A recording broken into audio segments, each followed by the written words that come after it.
नमस्कार मंडळी, स्वामी ज्योतिष या यूट्यूब चॅनलमध्ये आपल्या सर्वांचं स्वागत आहे। तर मंडळी, आपण आजच्या व्हिडिओत शास्त्रशुद्ध पद्धतीने गणपती बाप्पांची स्थापना कशी करावी, गणरायाला प्रिय असणारा दुर्वा कलश कसा मांडावा व घरामध्ये एकता व प्रेम वाढण्यासाठी गणरायाच्या पूर्ण परिवाराची पूजा कशी करावी व गणपती बाप्पांचं विसर्जन झालं तरी त्यांचा आशीर्वाद आपल्यासोबत राहील यासाठी काय करायचं आहे याविषयीची सविस्तर माहिती आपण या व्हिडिओत पाहणार आहोत। प्रथम एक चौरंग मांडावा, त्यावर लाल रंगाचं आसन टाकावं।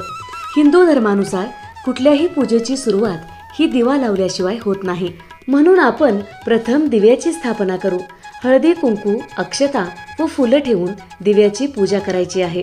दिव्याची पूजा झाल्यानंतर आपण बाप्पांची स्थापना चौरंगावर करणार आहोत। तांदळाची अशी रास मांडलेली आहे, त्यावर आपण हळदी कुंकू टाकून त्यावर एक नाणं ठेवायचं आहे। नाण्याची सुद्धा पूजा करायची आहे। तर मंडळी, बाप्पाला विसर्जनास नेतेवेळी हे नाणं आपण आपल्या कपाटात ठेवावं, यामुळे घरामध्ये कधीच पैशाची कमतरता भासत नाही। कारण बाप्पा ज्या वस्तूवर विराजमान होते ती वस्तू अद्भुत व अक्षय होते। त्यानंतर आपण कलश मांडणार आहोत। कुठल्याही पूजेच्या सुरुवातीला कुंभ उभारला जातो। गणपतीच्या उजव्या भागाला कलशाची स्थापना करायची आहे। कलशावर स्वस्तिक काढायचं आहे।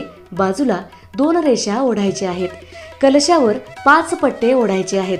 कलशाच्या स्थापनेसाठी तांदळाची रास मांडलेली आहे, त्यावर हळदी कुंकू अर्पण करावे। कलशामध्ये हळदी, कुंकू, अक्षता, एक नाणं, एक सुपारी, दुर्वा व एक फूल टाकायचे आहे।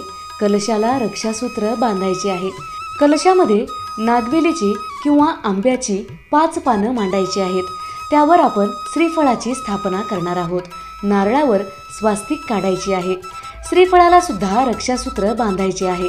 नारळाची पूजा करायची आहे। कलशाला फुलं अर्पण करायची आहेत।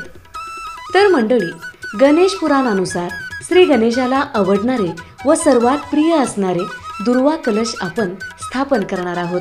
हा कलश मांडल्यामुळे श्री गणेश आपल्यावर प्रसन्न होणारच, यात शंका नाही। चला तर मग श्री गणेशाचा प्रिय दिव्य भव्य असा कलश आपण स्थापन करूयात। तांदळाच्या राशीवर हळदी कुंकू वाहून त्यावर कलश ठेवायचा आहे। कलशावर स्वास्तिक काढायचं आहे, कारण स्वास्तिकमध्ये श्री गणेश स्वतः विराजमान असतात। कलशामध्ये हिरव्यागार व कोवळ्या दुर्वा ठेवणार आहोत व दुर्वावर एक फूल ठेवायचं आहे। दुर्वाची पूजा करायची आहे। सर्व इच्छा पूर्ण करणारे दुर्वा कलश आपण मांडलेला आहे। त्यानंतर आपण देवाऱ्यातील गणपतीचा अभिषेक करणार आहोत। फुलाच्या आसनावर बाप्पांना विराजमान केलेला आहे। प्रथम शुद्ध पाण्याने अभिषेक करायचा आहे, नंतर पंचामृताने अभिषेक करावा। त्यानंतर शुद्ध पाण्याने बाप्पांना स्नान घालायचं आहे व स्वच्छ कपड्यांनी बाप्पांना पुसायचं आहे। त्यानंतर तांदळाच्या आसनावर बाप्पांना आपण स्थापन करणार आहोत। बाप्पांची आपण जी मूर्ती आणलेली आहे त्यांची स्थापना करणार आहोत। फुलांच्या साह्याने बाप्पांचा अभिषेक करायचा आहे। त्यानंतर चंदनाचा व केशराचा तिलक करायचा आहे। नंतर कुंकू लावायचे आहे। आपण देवाऱ्यातील बाप्पांची सुद्धा पूजा करणार आहोत। त्यांना सुद्धा चंदन केशराचा तिलक लावायचा आहे। कुंकाचा सुद्धा तिलक करायचा आहे।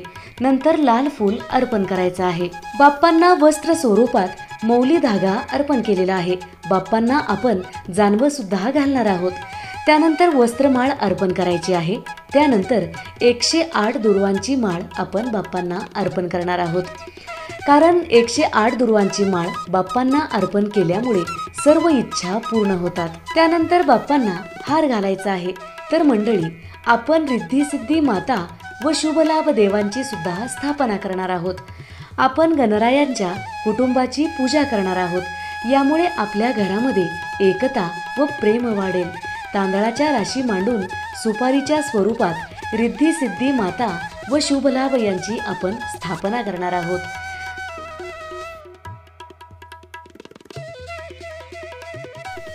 सर्वांची हळदी कुंकू अक्षता व फुलं वाहून पूजा करायची आहे। त्यानंतर आपण 5 विडे मांडणार आहोत। विड्यावर खारीक, खोबर, हळकुंड, सुपारी व एक नाणं ठेवायचं आहे। विड्याची विधिवत पूजा करायची आहे। सर्व विड्यांना हळदी कुंकू अक्षता व फुलं अर्पण करायची आहेत। त्यानंतर तांदळाची रास मांडून आपण समईची स्थापना करणार आहोत। समईची विधिवत पूजा करावी। हळदी कुंकू अक्षता वाहून समईची सुद्धा पूजा करायची आहे। समईची स्थापना झालेली आहे।